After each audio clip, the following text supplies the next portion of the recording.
एक दिन हजरत सुलेमान अलैहिस्सलाम के पास मलकल मौत हजरत इज़राइल अलैहिस्सलाम इंसानी शक्ल में मौजूद थे। इस वक्त हजरत सुलेमान अलैहिस्सलाम का एक वजीर भी वहां बैठा हुआ था। मुल्कल मौत उस वजीर को बार बार गौर से देखने लगे। जब मलकल मौत वहां से चले गए तो वजीर ने हजरत सुलेमान अलैहिस्सलाम से पूछा, हुजूर वो साहब कौन थे? हजरत सुलेमान अलैहिस्सलाम ने फरमाया, वो मलकल मौत थे। ये सुनकर वजीर खौफजदा हो गया और अर्ज करने लगा, वो मुझे बार बार देख रहे थे, मुझे बहुत डर लग रहा है। मेहरबानी फरमाकर हुआ को हुक्म दीजिए कि वो मुझे फौरन जजीरा बो मास पहुंचा दे। हजरत सुलेमान अलैहिस्सलाम ने हुआ को हुक्म दिया और हुआ ने एक लम्हे में वजीर को लाखों कोस दूर जजीरा बो मास पहुंचा दिया। जैसे ही वजीर ने जजीरे पर कदम रखा, मुल्कुल मौत वहां मौजूद थे और उसी वक्त उसकी रूह कब्ज कर ली गई।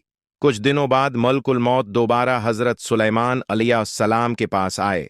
हजरत सुलेमान अलैहिस्सलाम ने वजीर का वाकया बयान किया तो मलकुल मौत ने फरमाया, मैं इस दिन इस शख्स को हैरत से देख रहा था क्योंकि मुझे हुक्म मिला था कि चंद घड़ियों बाद जजीरा बो मास में उसकी रूह कब्ज करनी है, लेकिन वो शख्स तो यहां आपके पास बैठा हुआ था।